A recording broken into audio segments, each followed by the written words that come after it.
Sounds like fun, though. It does. Well, a new study reports that women under the age of 50 are showing an increased risk of precancerous polyps in relation to ultra-processed foods. And according to another study, a supplement millions of people take to help them sleep, melatonin, may severely increase the chance of heart failure. We're going to be discussing more about that. UW Health's Dr. Jeff Potoff is here. Hello. Hey, how are you guys? Oh, doing well. How are you? Excellent. I'm doing good too. Yeah. So, what does this study say about ultra-processed foods in relation to the precancerous polyps? Yeah. So, I think for context, we've talked about colon cancer. We're seeing it in younger people. There's this hypothesis that maybe ultra-processed foods are relating to that.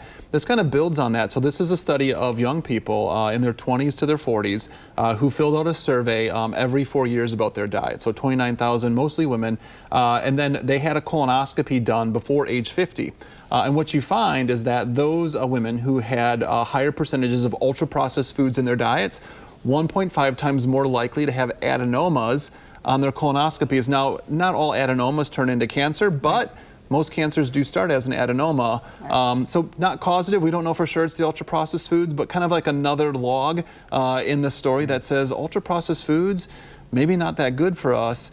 Even though they're convenient and super tasty. And now we know the list of ultra-processed foods, but are there any in particular that those study participants filled out that we can think about? Yeah, I don't know that they got like specific foods, but I think for folks that are listening, it's things that, you know, are in a box and last for forever. They're super convenient. A lot of our fast foods, most Americans, most of their diet nowadays comes from ultra-processed foods. Well, and it's tricky too because the fresh groceries are expensive. Oh, yeah. People are doing their best to put food on the table. Yeah. Do you have any advice that, you know, people can make some changes, do what they can? I think the hardest part is probably going through a meal planning exercise. I think that's where a lot of us are just so busy. We're just trying to throw something on the table at night that feeds the family. You almost got to plan for that stuff if you're going to get, you know, fresh foods, make some stuff. It's harder, but it is better for us. Not planning ahead. And now on to the melatonin and that risk. What we were talking just before during the commercial break. Talk a little bit about what's going on there. Well, this one's got a little twist to it. So if you read the study, you'll see that they studied 130,000 individuals who took melatonin, and they took it a lot, at least for a year, probably daily. And then they said, you know, what's going on with these folks that take melatonin versus those that don't? And what they find is this increased risk of heart failure, 90%, but absolute risk increase about 2.5% on the people who took melatonin. Now, what you might say as well, melatonin must cause heart failure.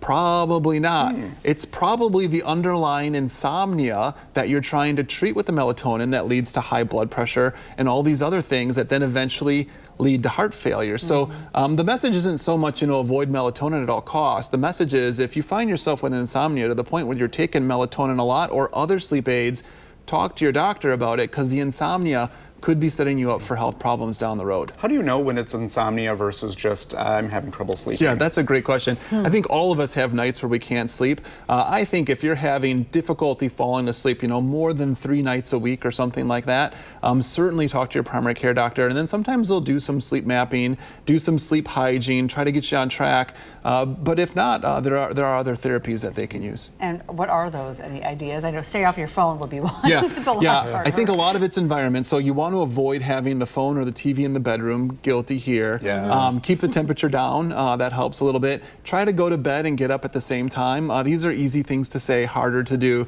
There are some medications that you can use, but we want to use them very sparingly. If you're requiring medication to get to sleep, probably a problem. Yeah. It's a tough thing. It's very tempting just to scroll I know. a little bit before Isn't bed. it? Yeah. So I guess, yeah, any other medical news that we can throw in there before we go? Golly, I don't have much time. There's a really interesting case about this alpha-gal syndrome, which is a tick-borne allergy, and they have identified a case where someone got anaphylaxis from it. So maybe in a future story we can talk about alpha-gal and ticks and the craziness that's going on there. All sorts of stuff. We'll put that on the list for next time for sure. Now people are going to be scrolling about that while they're trying to go to sleep tonight. And they're not going to fall asleep then. It's a vicious cycle. Yeah. All right, Dr. Thank Potoff, you. thank you very much.